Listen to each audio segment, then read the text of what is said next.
하나님의 말씀 보겠어요. 신약성경 마가복음 10장 13절로 16절. 사람들이 예수께서 만져주심을 바라고 어린아이들을 데리고 오매 제자들이 꾸짖거늘 예수께서 보시고 노하시어 이르시되 어린아이들이 내게 오는 것을 용납하고 금하지 말라. 하나님 나라가 이런 자의 것이니라. 내가 진실로 너에게 이르노니 누구든지 하나님 나라를 어린아이와 같이 받들지 않는 자는 결단코 그곳에 들어가지 못하리라 하시고 그 어린아이들을 안고 그들 위에 안수하시고 축복하시리라. 아멘. 기도하시겠습니다. 하나님 아버지, 예수님의 핏값으로 사신 이 교회를 축복해 주옵소서. 무엇보다 교회가 복음을 전하는 복을 받기를 원합니다. 그래서 한 영혼을 구원에 이르게 하고 천국을 들어가게 하는 교회가 될 수 있도록 이 교회를 축복해 주옵소서. 아버지, 오늘도 우리에게 말씀해 주시기를 간절히 소망합니다. 특히 이 말씀이 임할 때 성령께서 바람처럼 불처럼 각 사람 머리 위에 임해 주옵소서. 무엇보다 종이회에 성령을 부으사 성령의 말하게 하심을 따라 말하게 하시고, 그래서 전하는 자나 듣는 자가 하나님을 만나는 그 신령의 예배가 되도록 인도해 주시기를 살아계신 예수님의 이름으로 기도드립니다. 아멘. 예, 오늘도 참 좋은 날입니다. 이 날이 좋은 것은 뭐 여러 가지가 있겠지만 우리는 하나님을 예배할 수 있기 때문에 이 날을 좋은 날이라고 합니다. 예수님은 언제나 하나님 나라를 말씀하세요. 문제 있는 사람을 만나도 하나님 나라를 말씀하시고 병든 자를 만나도 하나님의 나라를 말씀하십니다. 그래서 하나님의 나라를 말씀하시는 예수님은 죄인을 보고 정죄하거나 책망하지 않으세요. 그가 하나님 나라에 갈 수 있도록 언제나 하나님 나라를 말씀하시는데 그 예수님이 원하는 건 딱 한 가지입니다. 그것은 영원히 구원받는 것. 그래서 교회는 이 구원을 말하는 곳이에요. 교회가 이 구원을 말하지 아니하면 세상 그 어느 곳에서도 구원에 대해서 말을 들을 곳이 없습니다. 그래서 교회는 영원히 변치 않는 예수님의 이름으로 되어지는 그 구원을 말하는 곳이에요. 그 이유는 교회만 그 복음을 가지고 있기 때문에 그렇습니다. 오늘 여러분 믿음으로 예배를 드리시다 영혼의 구원이 더 깊어지시고 또 4월 첫 주부터 수가 더 많아지는 복으로 풍성해지기를 축원합니다. 네, 오늘 설교는 예수님께 만져주심을 바라고 어린아이들을 데리고 오자 제자들이 꾸짖는 내용이에요. 제자라면 예수님 앞으로 사람을 데리고 오면 그거 기뻐하고 축하해 줘야지 왜 꾸짖는 것일까? 그래도 예수님이 제자인데 우리보다는 더 사랑이 더 많아야지 어떻게 그런 겉모습은 보여주지 않고 꾸짖기만 하는 것일까? 이 성경의 본문을 보시면 이게 무슨 내용이냐면 예수님께서 사람들에게 이혼에 대해서 말씀을 하십니다. 그러니까 제자들이 궁금해가지고 집에서 다시 이 말을 물어봤어요. 그러니까 예수님이 정확하게 뭐라고 말씀해 주셨냐면 누구든지 그 아내를 버리고 다른 데 장가드는 자는 본처에게 간음을 행함이고 또 아내가 남편을 버리고 다른 데로 시집가면 그것도 간음을 행함이니라. 이 말을 하니까 이 말을 할 때 바깥에서 그 말을 듣고 있던 어떤 사람이 자기 아이들을 만져주심을 바라보고 예수님께 데리고 오는데 그때 그 아이들과 사람을 꾸짖을 때 일이에요. 그러니까 보니까 아니 아무리 그래도 저 사람들 예수님이 제자들 아니냐. 그런데 이들의 삶은 왜 이분과는 전혀 다른 것일까? 스승이란 분도 우리를 꾸짖지 않는데 제자들이 왜 우리를 이렇게 꾸짖는 것일까? 응? 어린아이들 내가 데려와가지고 뭐 떡 달라고 그런 것도 아니고 뭐 좀 해결해 달라고 자기들한테 얘기한 것도 아닌데 왜 이렇게 화를 내면서 우리를 꾸짖는 것이냐? 오히려 기뻐해 줘야 되는 거 아니냐? 이틀이면 신자가 한 명 더 왔는데 도대체 무엇 때문에 이렇게 꾸짖는 것일까? 그리고 우리 아이들 데리고 올 때 이 예수님에게 꾸짖을 받을 만한 행동을 하지 않는다. 나는 이 아이들이 복을 받아서 좋은 성인이 되는 거 그거 하나 바라고 데리고 오는데 이 제자들은 어찌 이렇게 거친 행동을 하는 것일까? 그리고 적어도 이런 분의 제자라면 다른 사람하고 좀 겉모습이 달라야 되지 않냐? 사랑이 좀 많다든지, 좀 따사롭다든지, 좀 포근하다든지, 좀 가깝게 다가온다든지 이래야 되는데, 아니 한 사람도 아니고 12명이 다 모여서 저렇게 소리를 지르고 꾸짖으면, 그리고 내가 보니까 나이가 먹을 만큼 먹고 자기보다 나이도 더 많은 것 같은데 그 제자라는 명분으로 이렇게 위도 아래도 없이 꾸짖어도 되는 것이냐? 그러니까 이제 내가 생각해 보니까 나는 이분의 가르침이 그 어떤 회당장보다 훌륭하기 때문에 내 아이들이 커서 이분의 가르침대로 행복하게 살기를 바라서 데리고 오는데, 내 주변에 하나님의 백성이라고 하면서 많은 사람들이 본처버리고 본남편 버린다. 그런데 이것을 간음이라고 말한 사람은 이분 한 사람밖에 없다. 유대 어떤 랍비도 회당장도 바리새인도 서기관도 이 말을 아끼는데, 그래서 나는 내 아이들이 크면 그런 삶을 살지 않길 바라기 때문에 좀 와서 만져주심을 바라고 데리고 오는데 이 제자들은 왜 이렇게 막무가내로 꾸짖는 것일까? 그래서 믿음 없으면 이름은 제자인데 삶은 없다 이것입니다.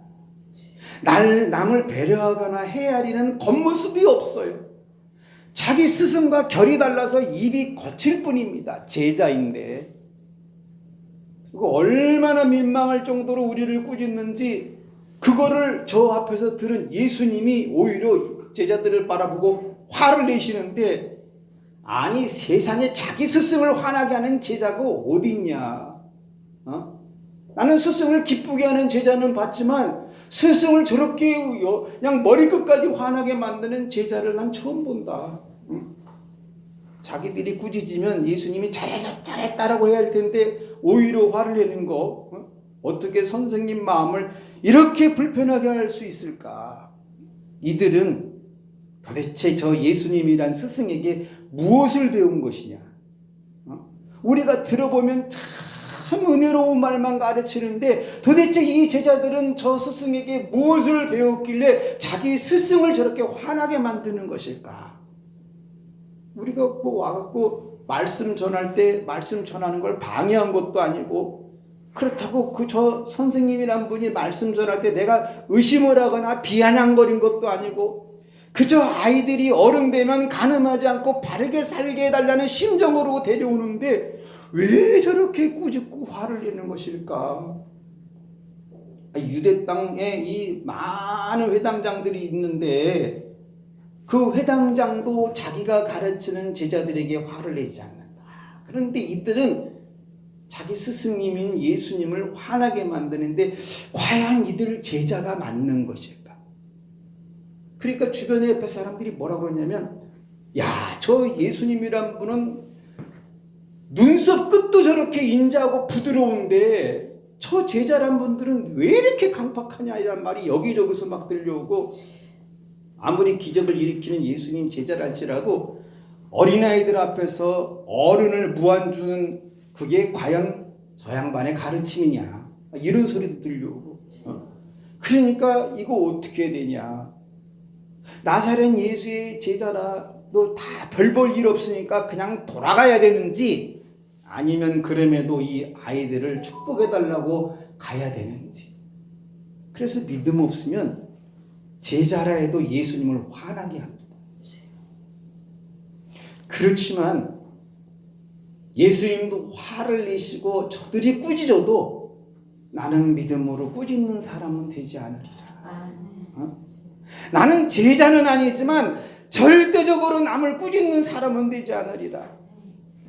무엇보다 난 이분에게 배운 제자도 아니야. 그러나 스승을 화나게 하는 그런 사람도 되지 않으리라. 그래서 이 아이들의 미래는 지금보다도 악하니까 이런 선한 분, 이런 훌륭한 분, 이분에게 복을 받아서 바르게 살 수 있도록 이 아이들을 내가 한번 데려가 보리라. 이 아이들이 크면 남편을 버리거나 본처를 버리는 사람이 아니라 예수님의 가르침을 기억하는 그 복된 자가 되도록 내 이분 앞에 가서 복 좀 받게 한번 해보리라. 그래서 사람을 배려하고 스승을 기쁘게 하는 삶을 택한다 이것입니다. 믿음은 명분과 삶이 같은 거예요. 우리 하나님은 도대체 어떤 마음을 가지고 계시냐? 삶이 있는 제자를 기다리는 하나님이신 분. 하나님 나라에 들어갈 수 있는 제자를 찾으시는 그 하나님이세요. 제자라 해도 어린아이처럼 받들지 아니하면 하나님 나라는 들어가지 못한다고 하신 하나님이세요. 비록 제자랄지라도 겉과 속이 다르면 하나님 나라의 문고리를 흔들 수 없다고 하시는 그 하나님이시더라 이겁니다. 아무리 제자라 해도 하나님을 화나게 하면 천국에 갈 수 없다고 말하신 하나님이세요. 그래서 하나님의 나라는 제자에 있지 않고 삶에 있다고 말씀하시는 그 하나님이시더라 이겁니다. 그래서 하나님 나라는 남을 배려하고 헤아릴 때 시작된다 하시는 하나님이세요. 천국은 제자가 가는 곳이 아니고 어린아이처럼 받드는 자가 간다라고 말하고 계세요. 그래서 어떤 복을 받는가 보니까 제자의 삶을 보고 시험에 들지 않는 복이 있습니다. 겉은 배려심으로 만들고 속은 받듦으로 채우는 복이 그 어른에게 나타나더라 이거예요. 아이들처럼 받드는 삶으로 오히려 제자를 가르치는 복이 있고, 아이들이 천국 가는 것을 약속받는 복이 있고, 제자들에게는 거절당하는데 하나님에게는 용납받는 복이 그들에게 있더라는 것입니다. 응? 제자들 앞에서 내 아이들의 삶이 인정받는 그 놀라운 복, 이들이 나에게 오는 것을 용납하라. 그래서 제자의 결보다 아이들의 결이 더 나은 복입니다. 믿음은 삶이에요. 결이 좋은 삶이고 겉과 속이 하나님 나라인 삶입니다. 그래서 사람을 보고 꾸짖는 것이 아니고 스승님에게 기쁨을 주는 삶이다 이것입니다. 자, 그러면 오늘날 우리는 어떠냐? 겉은 거칠고 속은 거만한 세대예요. 교회는 뭘까? 교회는 삶을 말하는 것입니다. 어린아이처럼 받드는 그 삶을 가르치는 게 교회예요. 그래서 믿음은 삶인 거예요. 제자랄지라도 겉과 속이 거칠면 하나님 나라와 상관없습니다. 믿음은 항상 삶과 함께 가기 때문에 그래요. 믿음 따로 삶 따로 기독교에 존재하지 않습니다. 그래서 교회는 구원받은 자의 삶을 말하는 곳이에요. 제자 안 돼도 되고요. 기도 못해도 아무 문제 없습니다.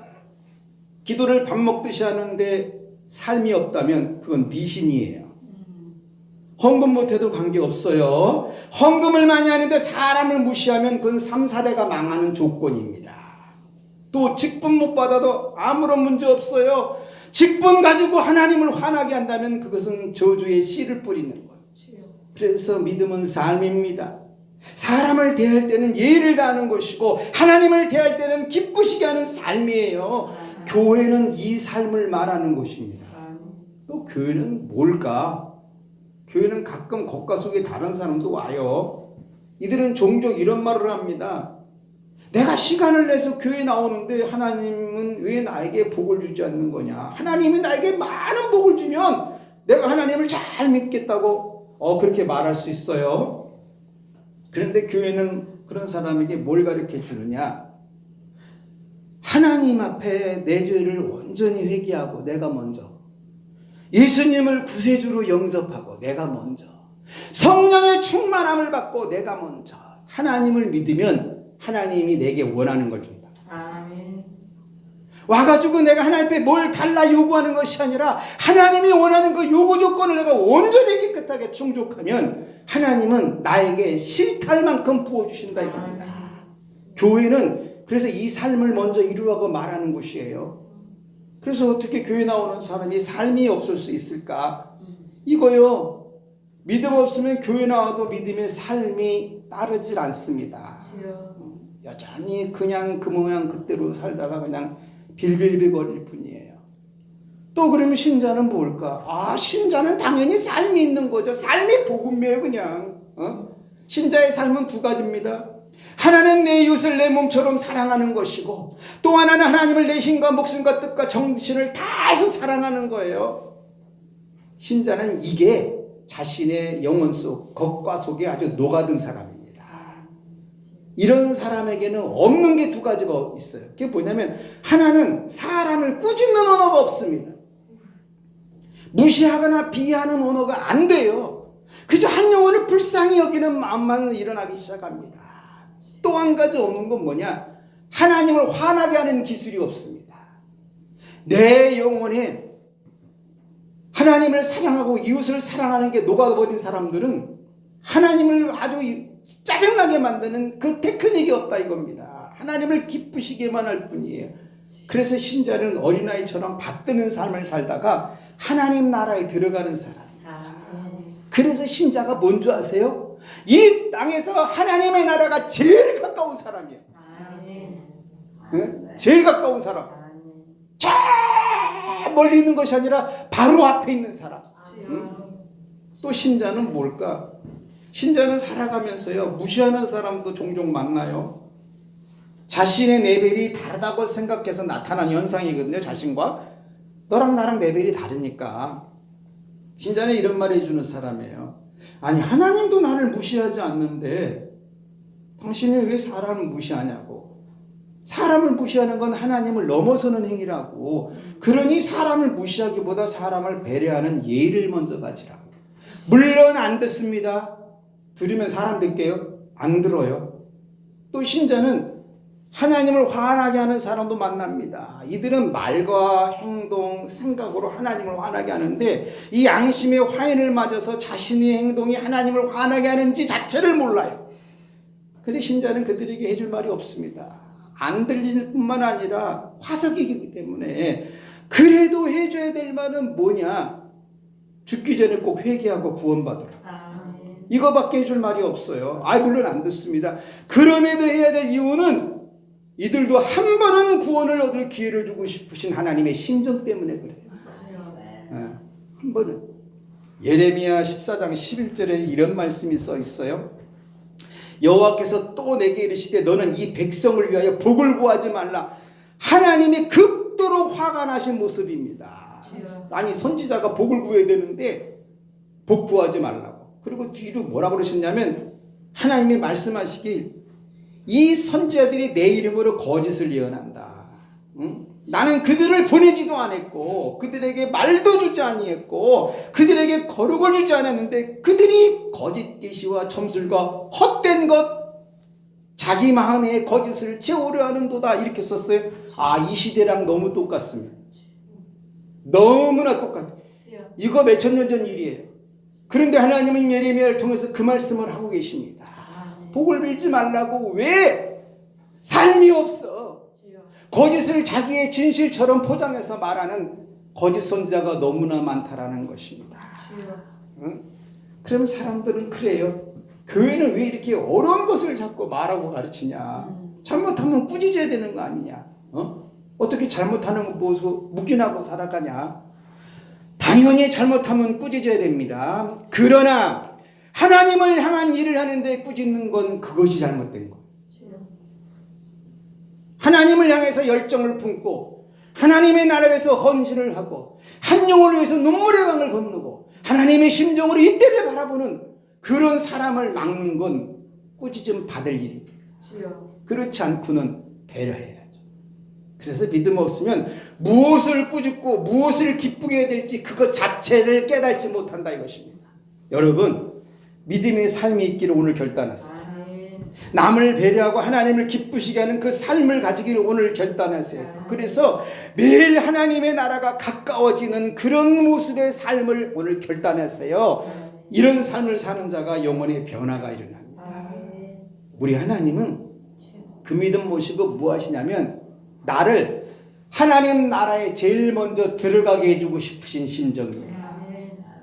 아무리 사람들이 달려와도 이 하늘나라에 제일 먼저 들어올 자는 이자라고. 그거 해주고 싶은 심정이라 이것입니다. 도대체 왜 그럴까? 이 땅에 살면서 믿음의 삶이 있었기 때문에. 응? 그래서 이 땅에 사는 동안 내 입에 저 사람에게 배려하는 말을 주시는 하나님이 있어요. 그리고 사람을 보면 예를 지킬 줄 아는 그 놀라운 거룩의 세계를 부어주시는 하나님이 있어요. 무엇보다도 하루하루의 삶이 힘들고 어려운 것이 아니라 하나님의 나라가 점점 다가오는 그 은혜를 주신 하나님이시라 이겁니다. 그러면서 우리 하나님 뭐 하시느냐?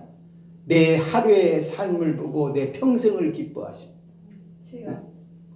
우리가 이제 이런 은혜를 경험하고 살고 이렇게 살라고 결단해도 종종 내가 현실로 돌아가면은 마음이 불편할 때도 있어요. 여러분, 그럼에도 불구하고 믿음으로 삶이 있길 결단했어요. 네? 믿음 없는 사람은요, 사람을 무시합니다. 그런데 믿음 있으면 하나님을 어떻게 기쁘시게 할까 이거 고민하다가 해를 넘기는 사람이에요. 이런 사람들, 사람에게는 칭찬이 없는 것 같아도 하나님에겐 칭찬받아요. 그날 신기한 일이 있었어요. 제자들이 막 꾸짖고 이러면은 하나님이 그들을 칭찬해야 되는데 오히려 아무 말 안 하고 묵묵히 예수님에게 다가온 자들은 칭찬하시고 잘났다고 떠들었던 제자들은 책망받았어요. 여러분, 우리들의 축복의 계대는요, 하나님을 기쁘시게 할 때 일어납니다. 이 한 주간 그렇게 살면 돼. 기도 좀 못하시면 어때요? 돈이 없어서 헌금 못하면 어때요? 몸이 아파서 주일 예배 못 드릴 수 있어요. 그런 한 주간의 삶 가운데 저 사람을 배려하고 하나님을 기쁘게 하는 요 두 가지 테마는 놓치지 마십시오. 이게 복의 근원이기 때문에. 자, 이제 4월 시작했습니다. 이 말씀 영혼에 새기셔서 하나님 이달에 나에게 수가 더 많아진 복으로 인도하신다 했사오니 그 말씀을 책임져 달라고 그거 붙드시고 사시다 이 한 주간 놀라운 은혜가 있기를 축원합니다. 기도하시겠어요? 하나님 아버지, 저희들은 이게 부족한 정도의 사람이 아니라 어쩔 때는 너무 모자라서 우미한 행동을 할 때도 종종 있습니다. 그래서 하나님, 우리를 아주 불꽃 같은 눈동자로 바라보시지 아니하면 우리 종종 개굴창에 빠지고 한눈 팔고 남의 집 들어가고 옆집 담 넘고 엉뚱한 짓 할 수 있습니다. 주여, 그때 내가 제자라고 허튼 말 하지 않도록 우리에게 배려하는 심정을 허락해 주옵소서. 우리의 삶 한 가지 한 가지가 하나님을 기쁘시게 하는 그런 삶이 되도록 은혜 내려주시고, 특별히 이 교회 하나님의 시대 말에 복음을 주셨는데 이 복음이 영혼을 살리고 영혼을 구원에 이르는 그 거룩한 일을 할 수 있도록 꼭 은혜 내려주시고, 우리 사랑하는 성도들 가정과 일터와 사업장에 수가 더 많아지는 복으로 이 4월을 흔들어 넘치게 주옵소서. 예수님의 이름으로 기도합니다. 아멘. 우리 이 시간 한번 합심으로 기도하실 때 여러분, 만나는 사람 배려하세요. 그리고 하나님 화나게 하지 마세요. 아무리 제자라 할지라도 사람을 무시하고 하나님 화나게 하면 하나님도 싫어하십니다. 우리 제자 아니면 어때요? 사람을 격려하고 배려하고 하나님을 기쁘시게 하다가 이 한 주간 꼭 복을 받도록 하나님 나에게 그 은혜 달라고 기도하시고, 여러분 가정의 물질 문제, 자녀 문제, 건강관계 문제, 인간관계 문제, 이 모든 문제 주님 축복해 달라고 주님 일창부를 듣고 합심을 한번 기도합니다. 주여!